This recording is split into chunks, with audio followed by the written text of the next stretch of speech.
कहते ने एक अमीर बंदा सी, बड़ी दौलत, बड़ा माल, बड़ियां गड्डियां, बड़ी जायदाद। वक्त फिर गया, वक्त की डोरी फिरी, औलाद माड़े आ गए, बंदे ते कर्जा चढ़ गया। हालात माड़े आउंदे कोई पता लगता? कोई पता नहीं लगता। वे इत्थों मैं घर जाना तो पिछू पता नहीं मेरे नाल की हो जाना, पता ही कोई नहीं। इत्थों जुम्मा पढ़ के जाना, पिछू की हो जाना, पता किसी नूं जी? कोई पता नहीं, एक लम्हे का पता नहीं। हालात फिरदियां नहीं जे टाइम लगता। भावें वड्डे वड्डे तुसां सतून रखे होण ते बड़ियां वड्डियां सोचां रखियां होण, भी सानूं कुछ नहीं हो सकता, बड़ियां बड़ियां नूं हो जांदा जे। यह गल जरा तवज्जो नाल कंन दी खिड़कियां खोल के सुनियो। अमीर सी, जायदाद बड़ी सी, गड्डियां बड़ियां विक गई, कोठी विक गई, माड़े हालात आ गए, किराए ते रहन लग पिया जी, किराए ते। सुनियो तवज्जो नाल। उहदा एक बचपन दा यार सी, उहदे ज़हन च ख्याल आया भी यार माड़े हालात आ गए ने, चलो वो खांदा पींदा, उहदे कोल जाना तो उन्होंने कहना कोई मेरी माली मदद कर, मैनू कोई कर्जा दे, जो मेरे हालात ठीक हो गए तो मैं पैसे वापस कर देंगा। लो जी सुनियो गल बड़ी तवज्जो नाल।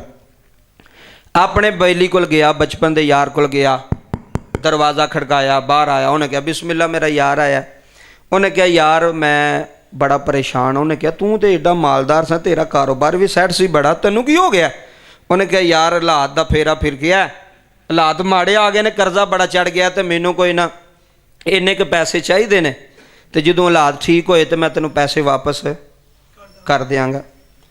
वो जो बचपन का यार सी ना, उन्हें कहा यार जिन्नी तू अमाउंट मैनू दसना पैना, मैं इन्नी नहीं कर सकता, मैं इन्ने पैसे नहीं दे सकता, मेरी पसली नहीं सट खाती।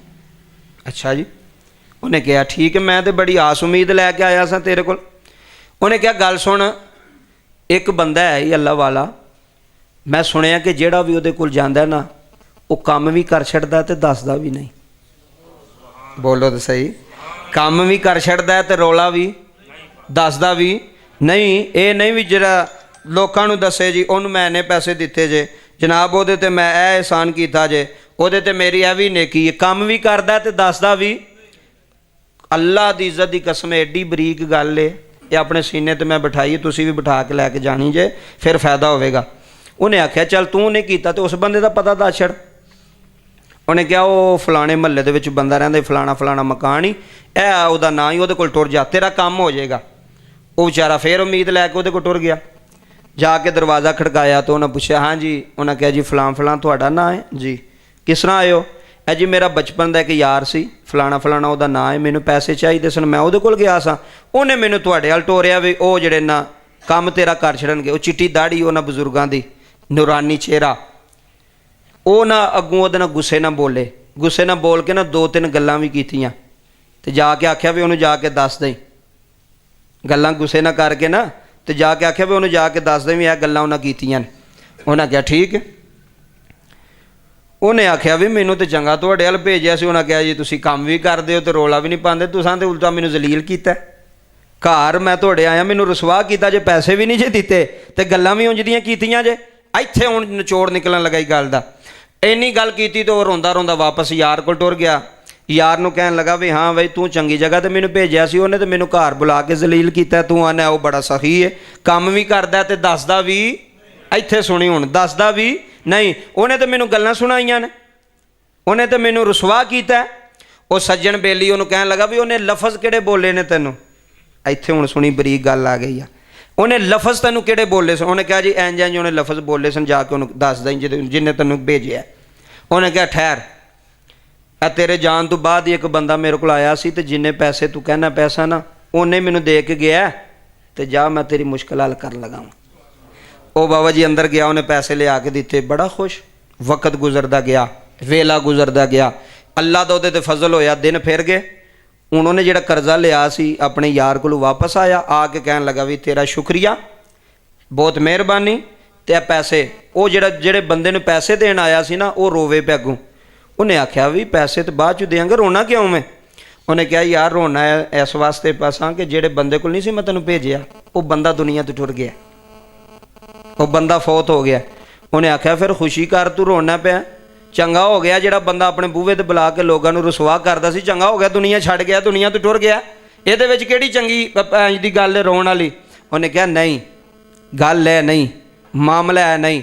उन्हें कहा मामला की? उन्हें कहा मैं तेनों अज सच्चाई दसा मामला की? उन्हें कहा दस।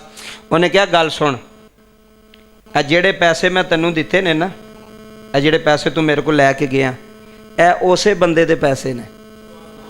ਹੁਣ ਪਤਾ ਨਹੀਂ ਕੋਈ ਸਮਝੇ ਕੋਈ ਸੌਂ ਜਾਏ ਗੱਲ ਸੁਣ ਕੇ। ਜਿਹੜੇ ਪੈਸੇ ਮੈਂ ਤੈਨੂੰ ਦਿੱਤੇ ਨੇ ਨਾ, ਇਹ ਉਸੇ ਬੰਦੇ ਦੇ ਰਖਾਏ ਹੋਏ ਮੇਰੇ ਕੋਲ ਪੈਸੇ। ਉਹਨੇ ਕਿਹਾ ਉਸੇ ਬੰਦੇ ਦੇ? ਉਹ ਕਿਵੇਂ? ਉਹਨੇ ਤਾਂ ਮੈਨੂੰ ਘਰ ਬੁਲਾ ਕੇ ਮੈਨੂੰ ਗੱਲਾਂ ਸੁਣਾਈਆਂ ਨੇ। ਉਹਨੇ ਕਿਹਾ ਅਸਾਂ ਇੱਕ ਕੋਡ ਵਰਡ ਰੱਖਿਆ ਸੀ, ਮੈਂ ਉਹਦੇ ਕੋਲ ਬੰਦਾ ਭੇਜਣਾ ਸਾਂ, ਅਗਰ ਉਹ ਕੋਡ ਵਰਡ 'ਚ ਉਹ ਗੱਲ ਕਰਦਾ ਸੀ ਤਾਂ ਮੈਨੂੰ ਪਤਾ ਲੱਗ ਜਾਂਦਾ ਸੀ ਵੀ ਇਹ ਕਹਿੰਦਾ ਪਿਆ ਇਹਨੂੰ ਪੈਸੇ ਦੇ ਛੱਡ, ਇਹਨੂੰ ਪੈਸੇ। ਉਹ ਜਿਹੜੀ ਤੂੰ ਮੈਨੂੰ ਗੱਲ ਸੁਣਾਈ ਨਾ, ਜਿਵੇਂ ਉਹਨੇ ਤੈਨੂੰ ਕਿਹਾ ਤੇ ਜਿਵੇਂ ਤੂੰ ਸੁਣਾਈ, ਉਹ ਕੋਡ ਵਰਡ ਸੀ ਸਾਡਾ। ਉਹਨੇ ਮੈਨੂੰ ਉਹਨਾਂ ਗੱਲਾਂ ਵਿੱਚ ਕਿਹਾ ਵੀ ਜਿੰਨੇ ਪੈਸੇ ਮੰਗਦਾ ਹੀ ਇਹਨੂੰ ਦੇ ਛੱਡ, ਤੇ ਜੇ ਵਾਪਸ ਨਾ ਕਰੇਗਾ ਤਾਂ ਮੈਂ ਇਹਨੂੰ ਮਾਫ ਕਰ ਛੱਡਾਂਗਾ। ਬਸ ਐਨੀ ਗੱਲ ਹੈ। ਪੈਸੇ ਉਹਦੇ ਹੀ ਨੇ, ਦੌਲਤ ਉਹਦੀ ਏ, ਲੇਕਿਨ ਪਤਾ ਕੀ ਹੈ? ਉਹਨੇ ਕਿਹਾ ਉਹ ਇੰਜ ਕਿਉਂ ਕਰਦਾ? ਉਹਨੇ ਕਿਹਾ ਉਹ ਇੰਜ ਕਰਦਾ ਕਿ ਦੁਨੀਆ ਵਿੱਚ ਅਗਰ ਕੱਲ੍ਹ ਨੂੰ ਬੰਦਾ ਮੇਰੇ ਸਾਹਮਣੇ ਆਵੇ ਤੇ ਸ਼ਰਮਿੰਦਾ ਨਾ ਹੋਵੇ ਵੀ ਇਹਨੇ ਮੈਨੂੰ ਪੈਸੇ ਦਿੱਤੇ ਸਨ। ਬਸ ਐਨੀ ਕੁ ਗੱਲ ਜੀ, ਸਮਝਣ ਵਾਲਿਆਂ ਬੰਦਿਆਂ ਵਾਸਤੇ। ਕਿਸੇ ਕੋਲ ਪੈਸੇ ਲਏ ਹੋਣ ਤੇ ਫਿਰ ਬੰਦਾ ਉਹਦਾ ਉਹ ਕੰਮ ਨਾ ਵੀ ਕਰੇ ਤੇ ਫਿਰ ਅਗਲੇ ਦੇ ਜ਼ਿਹਨ 'ਚ ਹੁੰਦਾ ਯਾਰ ਇਹਦੇ ਕੋਈ ਪੈਸੇ ਲੈਣੇ ਤਾਂ ਕੰਮ ਨਹੀਂ ਕਰ ਹੋ ਰਿਹਾ, ਉਹਦੇ 'ਚ ਜ਼ਿਹਨ 'ਚ ਨਾ ਆਵੇ ਵੀ ਪੈਸੇ ਵੀ ਲੈਣੇ ਨੇ ਤੇ ਕੰਮ ਵੀ ਨਹੀਂ ਕਰਦਾ, ਹੁੰਦਾ ਨਾ ਜ਼ਿਹਨ 'ਚ। ਵੇਖੋ ਕਿੱਡੇ ਵੱਡੇ ਬੰਦੇ ਨੇ, ਕਿੱਡੇ ਬਰੀਕ ਬੀਨ, ਆਪਣਾ ਨਾਂ ਹੀ ਨਹੀਂ ਆਉਣ ਦਿੱਤਾ। ਪੈਸੇ ਉਹਦੇ ਨੇ, ਦਿੱਤੇ ਉਹਨੂੰ ਨੇ। ਫਰਮਾਇਆ ਉਹਨੇ ਉਦੋਂ ਹੀ ਕਹਿ ਦਿੱਤਾ ਸੀ ਕਿ ਇਹਨੂੰ ਪੈਸੇ ਦਾ ਕੰਮ ਕਰ ਛੱਡ, ਤੇ ਜੇ ਇਹਦੇ ਕੋਲ ਦਿੱਤੇ ਗਏ ਤੇ ਠੀਕ ਹੈ ਲਿੱਲੀ, ਤੇ ਜੇ ਨਾ ਦਿੱਤੇ ਗਏ ਤੇ ਮੈਂ ਇਹਨੂੰ ਮਾਫ ਕਰ ਛੱਡਿਆ। ਉਹ ਕਿਉਂ ਇੰਜ ਕਰਦਾ ਸੀ ਕਿ ਅਗਰ ਮੈਂ ਡਾਇਰੈਕਟ ਦਿਆਂਗਾ ਤਾਂ ਇਹਨੂੰ ਪਤਾ ਹੋਵੇਗਾ ਯਾਰ ਉਹਨੇ ਦਿੱਤੇ ਨੇ, ਤੇ ਕੱਲ੍ਹ ਨੂੰ ਕੋਈ ਮੁਲਾਕਾਤ ਹੋਈ ਹੈ ਬਾਜ਼ਾਰ ਵਿੱਚ, ਕੋਈ ਬੰਦਾ ਮਿਲਦਾ ਬੈਠਾ ਤੇ ਬੰਦਾ ਨਜ਼ਰਾਂ ਸੁੱਟ ਯਾਰ ਇਹਦੇ ਕੋਲ ਮੈਂ ਕਰਜ਼ਾ ਲਿਆ ਸੀ, ਇਹਦੇ ਕੋਲ ਮੈਂ ਪੈਸੇ ਲਏ ਸਨ। ਐਸੇ ਵੀ ਬੰਦੇ ਹੈ ਜੇ ਅੱਲਾ ਵਾਲੇ, ਜਿਹੜੇ ਕੰਮ ਵੀ ਕਰ ਛੱਡਦੇ ਨੇ ਤੇ ਆਪਣਾ ਨਾਮ ਹੀ ਆਉਣ ਦਿੰਦੇ, ਆਪਣਾ ਨਾਮ ਹੀ ਆਉਣ ਦਿੰਦੇ ਕਿ ਅਗਲਾ ਬੰਦਾ ਸ਼ਰਮਿੰਦਾ ਨਾ ਹੋਵੇ। ਸਾਡਾ ਤਾਂ ਇੱਥੇ ਮਾਮੂਲ ਹੀ ਹੋ ਰਿਹਾ ਨਾ ਸਾੜਿਆਂ ਬੰਦਿਆਂ ਦਾ। ਕਈ ਵਾਰੀ ਅਗਲੇ ਦਿਨ ਮੈਨੂੰ ਬੰਦਾ ਇੱਕ ਮਿਲਿਆ ਪਿੰਡ ਦਾ, ਕਹਿੰਦਾ ਮੈਂ ਇੱਕ ਚੌਧਰੀ ਸਾਹਿਬ ਕੋਲ 50,000 ਰੁਪਇਆ ਉਧਾਰਾ ਲੈ ਬੈਠਾ, ਹੁਣ ਕਦੀ ਮੈਨੂੰ ਆਂਦਾ ਵੀ ਮੇਰਾ ਬੰਨਾ ਬਣਾ, ਕਦੀ ਆਂਦਾ ਮੈਨੂੰ ਖਾਲ ਕੱਢ ਕੇ ਦੇ। ਮਜਬੂਰੀ ਤੋਂ ਫਾਇਦਾ ਉਠਾਉਣਾ ਵੀ ਇਹਨੇ 50,000 ਰੁਪਇਆ ਲਿਆ, ਹੁਣ ਇਹਨੇ ਕਿੱਥੇ ਨੱਸਣਾ? ਜੇ ਕੋਈ ਗੱਲਬਾਤ ਕਰੇਗਾ ਤਾਂ ਮੈਂ ਉਹਨੂੰ ਕਹਾਂਗਾ ਦੇ ਪੈਸੇ ਜਿਹੜੇ ਲੈਣੇ ਉਧਾਰੇ। ਮਜਬੂਰੀ ਤੋਂ ਫਾਇਦਾ ਉਠਾਉਣ ਵਾਲੇ ਲੋਕ। ਤੇ ਕਈ ਉਹ ਵੀ ਲੋਕ ਨੇ ਜਿਹੜੇ ਕਿਸੇ ਦੇ ਥਰੂ ਮਦਦ ਕਰਕੇ ਤੇ ਆਪਣਾ ਨਾਮ ਹੀ ਆਉਣ ਦਿੰਦੇ, ਆਪਣੀ ਸ਼ਨਾਖਤ ਵੀ ਹੋਣ ਦਿੰਦੇ। ਵੇ ਸਾਡੇ ਤੇ ਗੱਲ ਨਾ ਆਵੇ, ਕੋਈ ਬੰਦਾ ਸਾਨੂੰ ਵੇਖ ਕੇ ਐਡੀ ਬਰੀਕ ਗੱਲ ਯਾਰ, ਐਡੀ ਵੱਡੀ ਗੱਲ ਸਮਝਦਾਰ ਬੰਦਿਆਂ ਵਾਸਤੇ, ਅਕਲਮੰਦ ਬੰਦਿਆਂ ਵਾਸਤੇ, ਕਿ ਨਾਮ ਹੀ ਨਾ ਆਵੇ ਸਾਡਾ, ਸਾਡਾ ਪਤਾ ਵੀ ਨਾ ਲੱਗੇ ਕਿ ਕਰਨ ਵਾਲਾ ਕੌਣ ਹੈ, ਦੇਣ ਵਾਲਾ ਕੌਣ ਹੈ। ਕੋਈ ਸ਼ਰਮਿੰਦਾ ਨਾ ਹੋਵੇ ਯਾਰ ਸਾਡੇ ਸਾਹਮਣੇ ਆ ਕੇ। ਅਗਲੀ ਗੱਲ ਸੁਣੋ, ਉਹਨਾਂ ਲਿਖਿਆ